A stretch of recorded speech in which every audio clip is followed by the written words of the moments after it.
Condemn TPLF's continued attack. Tigrayan origin journalist exposes TPLF's misdirecting of international aid.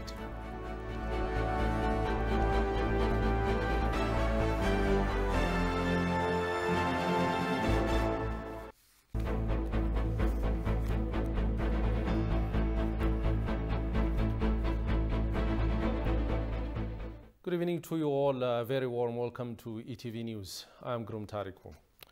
Amhara, Afar, Oromia, Harari, Gambela, Benshangul Gumuz, and Southwest Ethiopia People's Regional States call upon international community to condemn TPLF's continued attack on their people.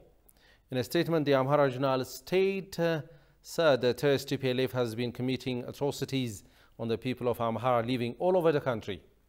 The terrorist group committed ethnic-based attacks and massacres on the Amhara people, looted and vandalized properties of the people.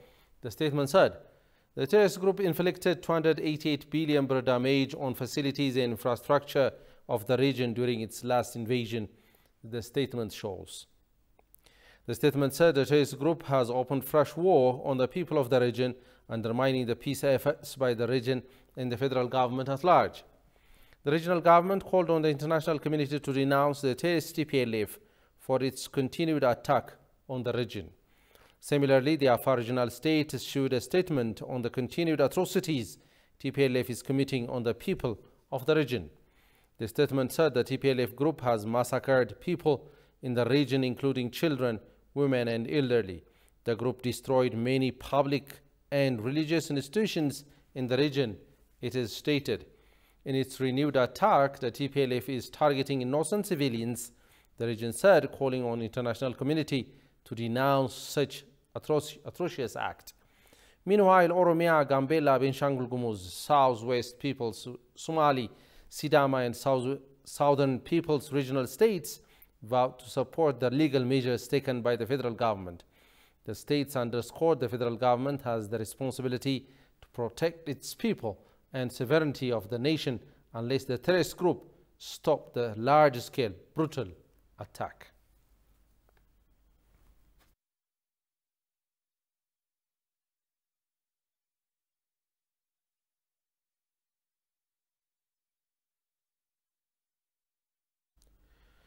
The New York Times has been urged to more carefully present the facts of the conflict in northern Ethiopia. This came when the Ethiopian embassy in Washington, D.C. reacted to a twisted article regarding the conflict in Tigray, which appeared on the magazine. Tigist Sarnesa has the full account.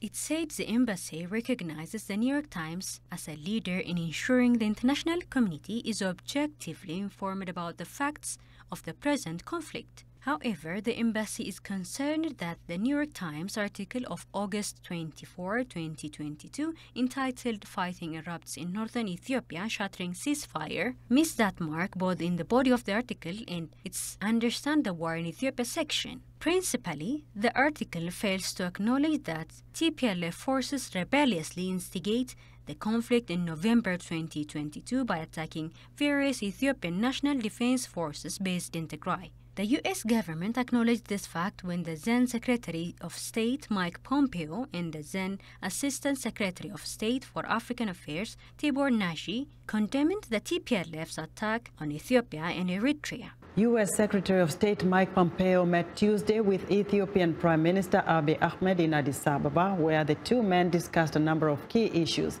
The TPLF leadership had at the time also admitted this fact. Yet again, while the Ethiopian government calls for and is ready for unconditional peace talks anywhere, anytime, and on any subject, the TPLF refused to sit for a negotiation and reignites the war by attacking the National Defense Forces position in Amhara and Afar regions in multiple fronts. Worse, the article suggests that Prime Minister Abiy began the military campaign out of political malice. Personification of the conflict is inappropriate. The Prime Minister has a sacred obligation to preserve the national unity, territorial integrity, and sovereignty of Ethiopia by responding to a blatant attack on its national defense force. A sharper contrast could not be drawn between a duly elected federal government and a rebellious political party than the TPLF's stealing of fuel from the World Food Program WFP this week. This morning on August 24th, a World Food Program warehouse in Mekele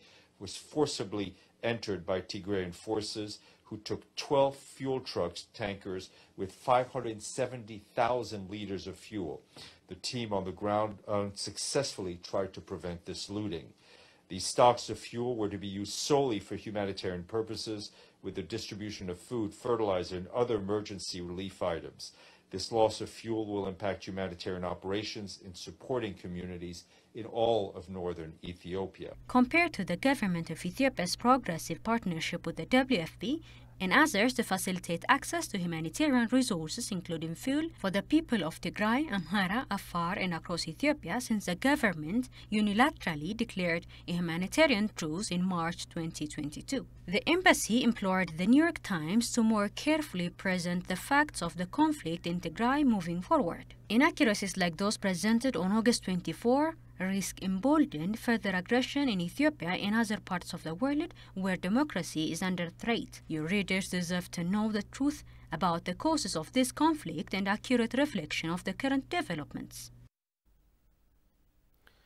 American political economy analyst Lawrence Freeman said TPLF's third-round aggression rely on outside support. Talking to Ethiopian news agency, Lawrence Freeman said TPLF's new aggression is launched hoping it will receive support from various parties who want Ethiopia's failure. Johannes Fantaun has more from Ethiopian news agency. Lawrence Freeman, an American political economy analyst, said that the rebel group TPLF launched the third-round offensive attack, hoping an outside support coming from the region and internationally. The analyst also convinced that there are conversations going on with the TPLF to permanently destabilize Ethiopia.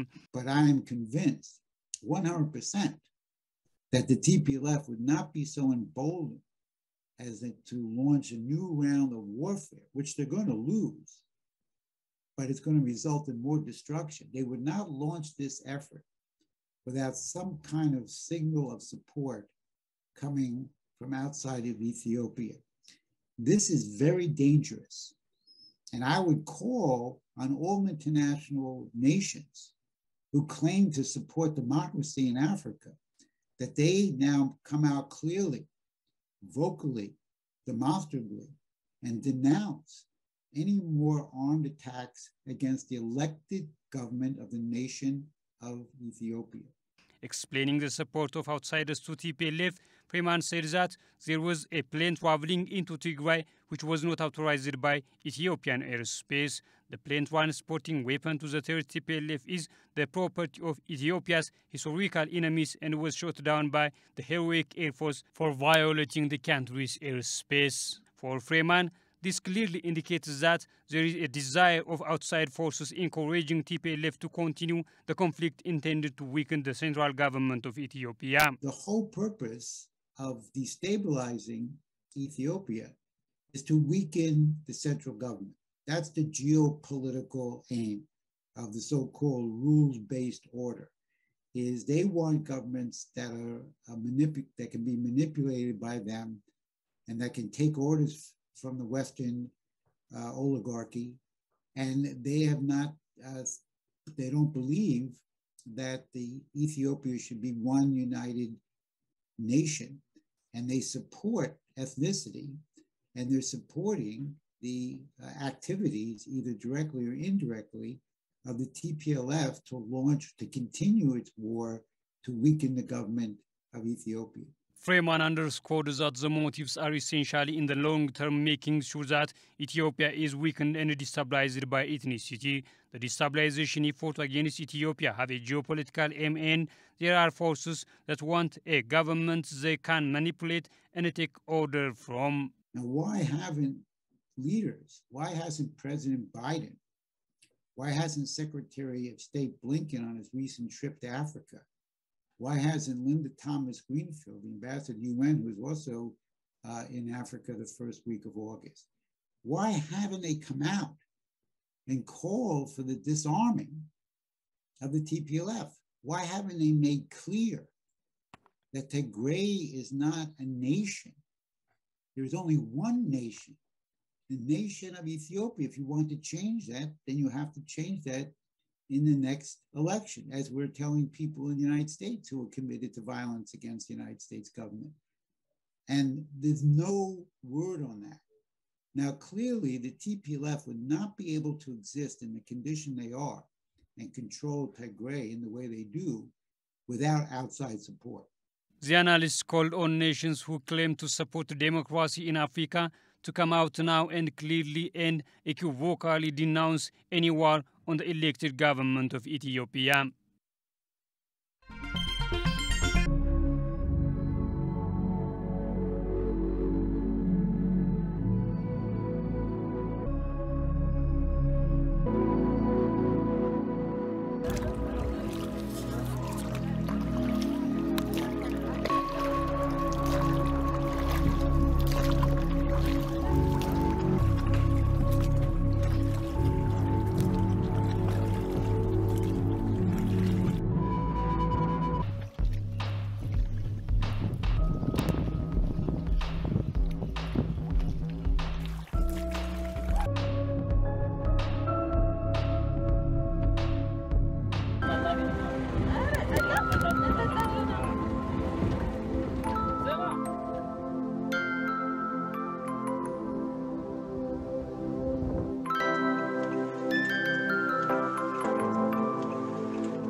Tigrayan origin journalist Hermela Aragawi urged the international community to cross-check whether the humanitarian aid is properly addressed to the needy in Tigray region. The remark came during Aragawi's interview with TRT World. As to her, TPLF is redirecting humanitarian aid for its war purpose. Shagai Mata has more from TRT World.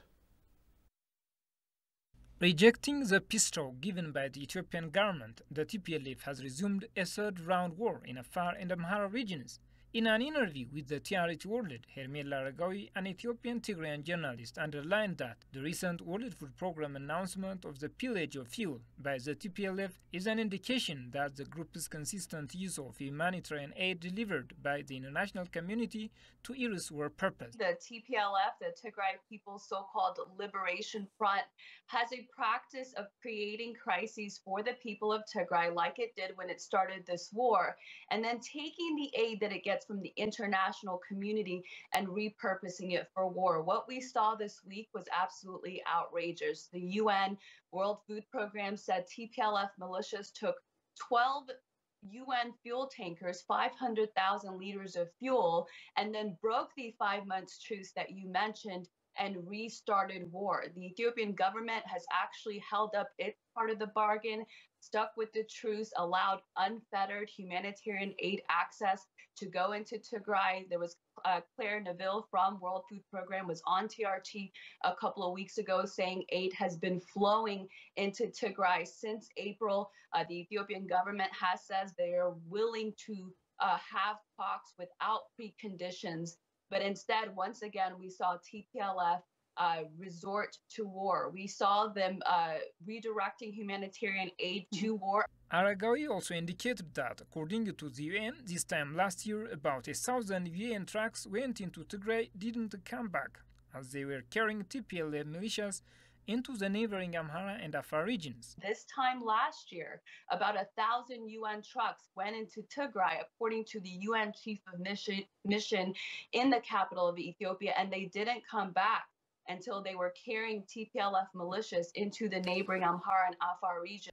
Concerning the recent comments by the World Health Organization chief Tedros Adhanom, she demonstrated that Adhanom is using his position to speak for the TPLF, not for the people of Tigray. It's absolutely outrageous. He is using his position on the as World Health Organization director to actually speak for the TPLF and not the people of Tigray. What we need is peace in this country. And he is abusing his position to speak for the militias and this ethno-fascist group as opposed to the people. For the people. The journalist called on the UN and the international community to regulate humanitarian aid in Tigray, to reach out to the needy and stand with the Ethiopian government to safeguard the people of Tigray. The TPLF and its allies have continued disseminating fake news in connection with the recent airstrike, which has only targeted TPLF military camps.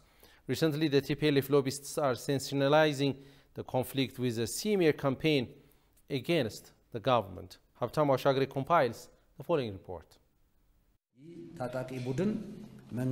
The federal government discloses that the TPLF has already launched a third-round attack on Wednesday by firing heavy artillery in Afar and Amhara states. Contrary to the hard fact on the ground, the TPLF cliques ran wild and misinforms the international community that it was actually Addis Ababa which launched the attack. However, when news of TPLF's cruel pillage on the warehouse of the World Food Program in Mekelle filled the airwaves, the TPLF stood dead on its track. The federal government's airstrike provides another opportunity for the TPLF to come up with another media stunt saying that the airstrike fired bombs which struck through a kindergarten, killing children. It's to be recalled that the government made clear that residents had to distance themselves from TPLF's military facilities, which people know very well. The government gave Tigrayan every conceivable chance to flee before the strike began. Even then, the airstrikes only hit their selected targets as opposed to civilian areas. The TPLF's fake news is a barefaced lie given the fact that all schools in the Tigray state have long been shut, and certainly kindergartens were no exceptions. It goes without saying that most of the international and even continental media outlets simply picked the wild accusations against Addis Ababa that the TPLF came up with and simply add rapid news analysis.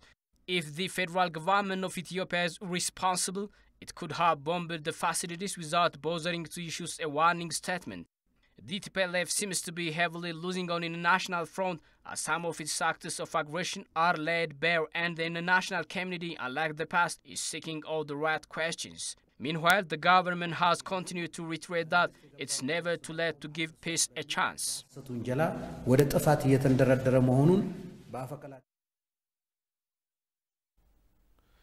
The Biden administration is being criticized for being reluctant to condemn TPLF for using children as cannon fodder.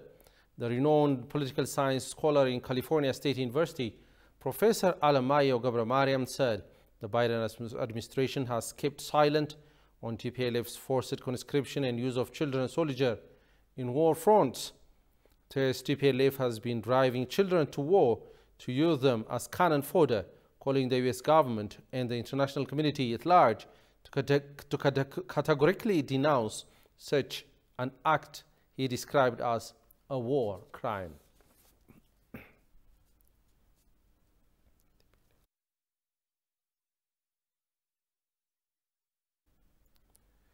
The TPLF has resumed its war of aggression for another round to dismantle Ethiopia. The group risked the lives of many Tigrayans and Ethiopians in the previous war. Talking to ETV, Jeff Pierce, historian, author, and journalist, exposed the devilish act of the TPLF. He also called on the Friends of Ethiopia to voice Ethiopian interests in a new social media tactic. Shagayamata has the details. Jeff Pierce, a historian, author, and journalist, is known for relentlessly exposing atrocities on the people of Amhara and Afar committed by the TPLF. Talking to ETV, the historian said the TPLF began war with adjacent regions to commit another atrocity, otherwise it will face serious protests from the people of Tigray. The word is that they are prepping to create another one of their atrocity actions that the Western media can jump on and play up, which will give them another excuse to do something. We've seen this before with the frozen bodies that suddenly go down to rivers and get shot at the same time, which is ridiculous.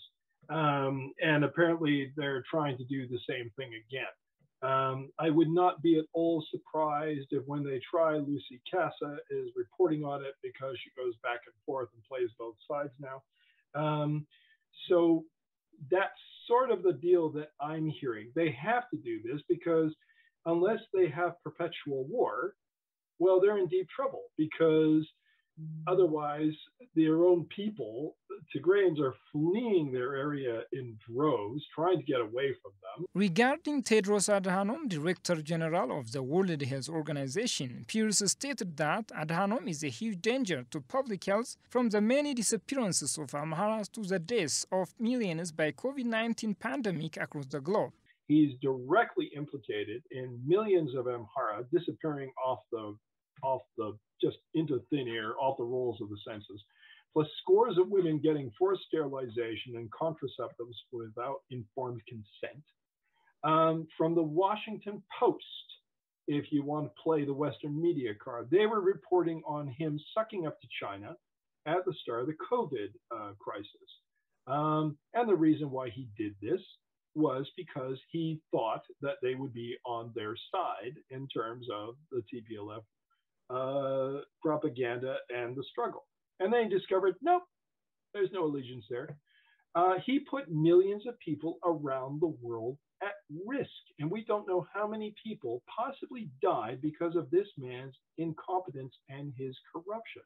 He changed his tune very quickly as the COVID pandemic situation escalated to save his own skin. But yeah, this guy is a huge danger to public health. The author finally urged friends of Ethiopia to voice the Ethiopian cause in a new social media tactic. This, he said, is because the momentum of the No More movement was discontinued. The No More movement was organized along the model of the Black Lives Matter movement, which means that it franchised out so that everybody could do their own thing in separate cities. And that was fine, but it didn't allow for the momentum built and then it sort of dissipated.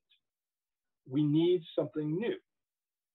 Now, the thing is, what they've done, and they also attacked the No More movement, people like William Fungus Davison and others attacked it as being some kind of outgrowth of the Ethiopian government. I happen to know that's a damn lie because I happen to know all three founders, at least two of them I've had multiple conversations with.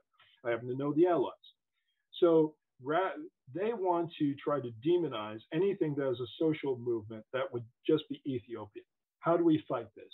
Well, let's see them try to fight an entire continent, because that is what is at stake. The message has to come through that if you attack one, you attack the family of Africa. And we have to organize this now.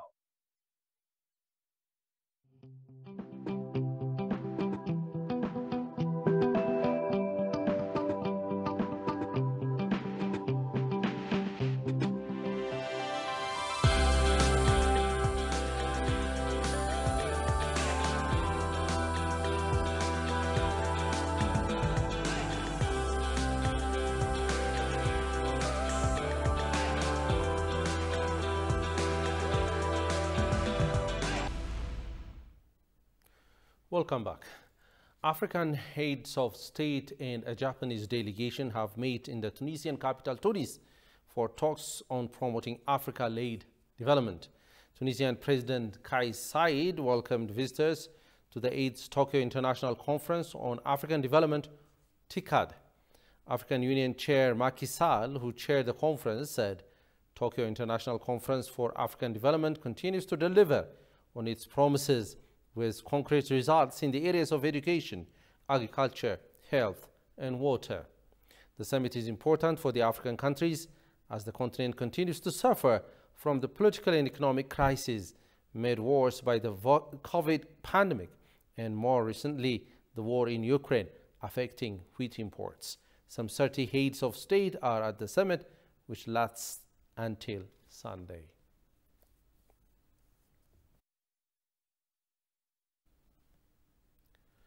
And finally, thousands of Angola's paid tribute on Saturday for former President José Eduardo dos Santos, who died on July 8 in a clinic in Barcelona.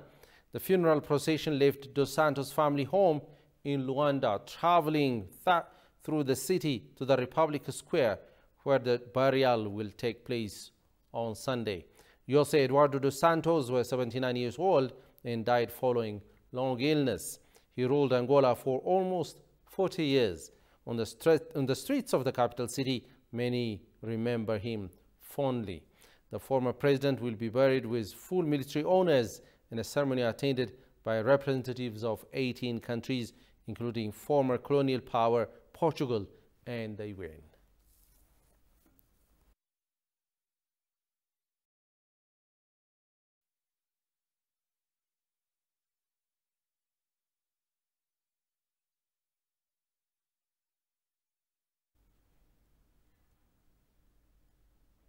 Over now to a quick reminder of the headlines.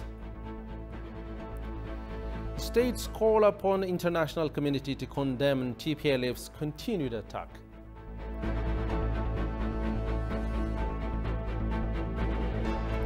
Tigrayan origin journalist Hermel Aragawi exposes TPLF's misdirecting of international aid. Well, you have been watching ETV News. Thanks for your company and have a great time.